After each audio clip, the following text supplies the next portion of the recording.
नमस्कार स्टूडेंट्स। आज के इस कड़ी में हम विचार विमर्श करेंगे बहुत ही महत्वपूर्ण टॉपिक पर, जो है त्रिभाषा सूत्र, थ्री लैंग्वेज फार्मूला। देखिए, त्रिभाषा सूत्र क्या है, यह कैसे प्रभाव में आया, किन किन आयोगों की जो कमीशन गठित हुए शिक्षा के क्षेत्र में उनकी क्या उपयोगिता रही इसको लागू करने में, कैसे इसका ढांचा है, किन किन भाषाओं का इसमें प्रयोग किया गया है, किन किन भाषाओं को इसमें प्रमुख स्थान दिया गया, इस पर हम विचार विमर्श करेंगे। त्रिभाषा सूत्र जैसा नाम से स्पष्ट है कि तीन भाषाओं का उल्लेख इसके अंतर्गत किया गया है कि बच्चे की पढ़ाई का माध्यम जो प्राथमिक या उच्च प्राथमिक या माध्यमिक स्तर होता है, उसमें बच्चे की पढ़ाई का माध्यम तीन भाषाओं पर आधारित होना चाहिए, यह फार्मूला कहता है। तो इसमें कुछ महत्वपूर्ण आयोग रहे, कमीशंस रहे, जिनकी बड़ी महती इसमें उपयोगिता रही। सबसे पहले अगर बात करें राधाकृष्णन आयोग, आपने सुने होंगे, ये पढ़े होंगे। राधाकृष्णन आयोग 1948-49 में, हम 1948-49 में यह आया। इसने सबसे पहले शिक्षा के क्षेत्र में माध्यमिक स्तर पर बच्चों के पढ़ाई का माध्यम तीन भाषाओं को माना। ऐसा सुझाव दिया कि बच्चा तीन भाषा में पढ़ाई कर सकता है। वह उसके स्तर के आधार पर हो सकती है, उसके सामाजिक परिवेश के आधार पर हो सकती है, कौन सी भाषा उसको पसंद है ये आधार हो सकता है, या कोई अन्य भाषा जिसमें उसका इंटरेस्ट हो, रुचि हो, वो हो सकती है। तो इनके सुझावों में कहीं ना कहीं कुछ कमियां रहीं, कुछ विरोध किया अन्य शिक्षाविदों ने, तो प्रमुख रूप से यह प्रभाव में नहीं आ पाया। इसके तुरंत बाद इनकी कमियों को दूर करने के लिए, इसमें परिवर्तन करने के लिए एक बहुत ही महत्वपूर्ण आयोग आया, मुदालियर आयोग। 1952-53 में, 1952-53 में मुदालियर आयोग आया। उसने भी भाषा संबंधी अपनी सिफारिशें प्रस्तुत की और इन्होंने भाषा को दो क्षेत्रों के आधार पर बांटा। एक क्षेत्र हिंदी क्षेत्र और दूसरा है अहिंदी क्षेत्र। हिंदी क्षेत्र वो कि जिसमें हिंदी बोली जाती है, समझी जाती है, विचार विनिमय का माध्यम हिंदी हो।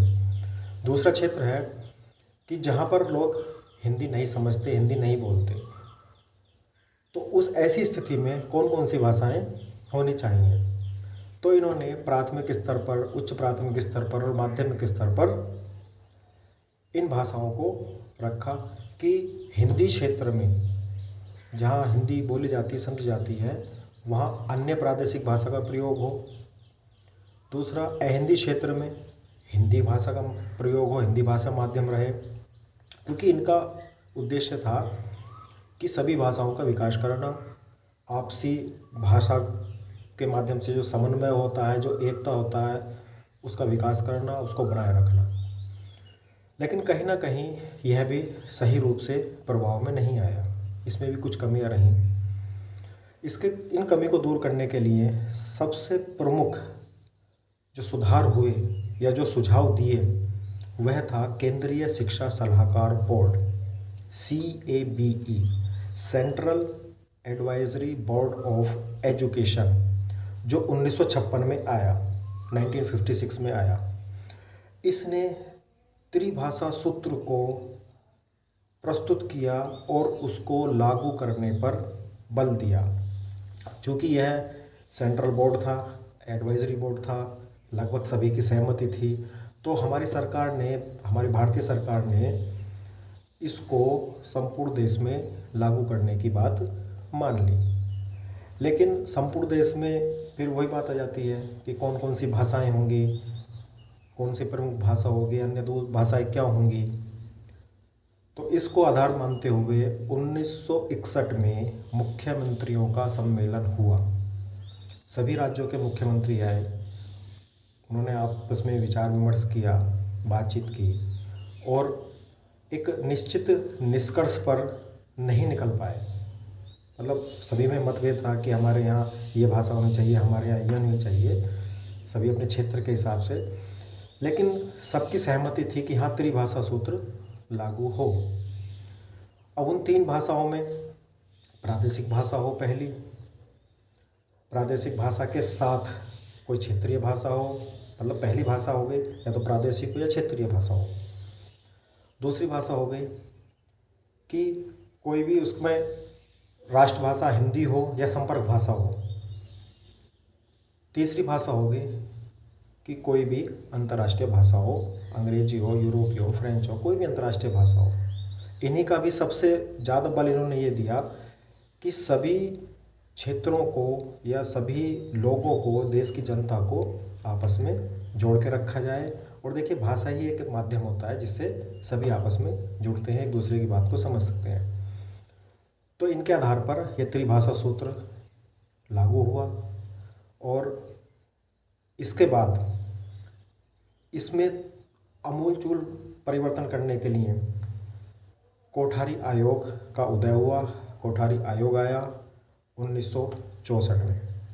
उन्होंने इस त्रिभाषा सूत्र को प्रमुख रूप से माध्यमिक स्तर पर लागू करने की बात कही और उनकी इस बात को मान लिया गया। तो सबसे ज़्यादा श्रेय जाता है, कहने का मतलब कि प्रस्तुत तो किया केंद्रीय शिक्षा सलाहकार बोर्ड ने त्रिभाषा सूत्र, लेकिन अगर उसको लागू करने की बात आई, उसको प्रभाव में लाने की बात आई, तो वह है कोठारी आयोग। अगर पूछा जाए कि त्रिभाषा सूत्र पर सबसे ज़्यादा विचार किसने किया है, उसको प्रभाव में कौन लाया, तो कोठारी आयोग 1964-66। इसके बाद जब यह लागू हो गया तो इसने भी 3 बातों को इसमें प्रमुख माना, 3 आधार माने इसमें शिक्षा के स्तर के, 3 भाषाओं को प्रमुख माना। पहली भाषा कोई भी प्रादेशिक भाषा हो, क्षेत्रीय भाषा हो। दूसरी भाषा हिंदी हो या अंग्रेजी हो। और तीसरी भाषा कोई अन्य यूरोपीय भाषा हो या संपर्क भाषा हो, जिसमें लोग आपस में विचार कर सकें, विचार विनिमय कर सकें, बात को समझ सकें। तो इसी को आधार मानते हुए यह संपूर्ण भारत में लागू हो गया। और इसी के आधार पर NCERT ने अपने पाठ्यक्रम में जो 10 वर्षीय पाठ्यक्रम का निर्माण किया, उसने इसको तत्काल प्रभाव से लागू कर दिया। तो इस तरीके से यह संपूर्ण देश में अग्रसर हुआ, लागू हुआ, प्रभाव में आया। लेकिन सबसे बड़ी बात आती है कि क्या यह अभी भी संपूर्ण देश में लागू है? क्या इसी को आधार मानते हुए शिक्षा प्रदान की जा रही है? क्या प्राथमिक कक्षाओं में, उच्च प्राथमिक कक्षाओं में या माध्यमिक स्तर पर त्रिभाषा को प्रमुख स्थान दिया गया है? तो ये बहुत सारे क्वेश्चन हैं, बहुत सारे इस पर मतभेद हैं। कहने का मतलब कि हाँ, यह बन तो गया, ये प्रभाव में तो आ गया, लेकिन लागू करना ना करना ये राज्य सरकारों पर डाल दिया गया। तो इस तरीके से यह त्रिभाषा सूत्र का संरचना है, कैसे वह प्रभाव में आया, कैसे वह लागू हुआ, क्या उसके एस्पेक्ट्स रहे, क्या उसके लोगों में, समाज में उसकी उपयोगिता रही। तो हम कह सकते हैं कि वाकई एक अच्छा प्रयास था त्रिभाषा सूत्र, क्योंकि इसमें बच्चों को अपनी प्रादेशिक क्षेत्रीय भाषा के साथ साथ हिंदी अंग्रेजी भाषा का ज्ञान होता था या कोई अन्य भाषा का ज्ञान होता था। तो कहीं ना कहीं विकास की एक झलक इसमें थी। तो इस तरीके से ये त्रिभाषा सूत्र था। अच्छे से आपको समझ में आया होगा, ये मेरा विश्वास है। ऐसे ही आगे फिर अन्य टॉपिक पर चर्चा करेंगे। आप सही रहें, स्वस्थ रहें, कुशल रहें। धन्यवाद, नमस्कार, बाय बाय।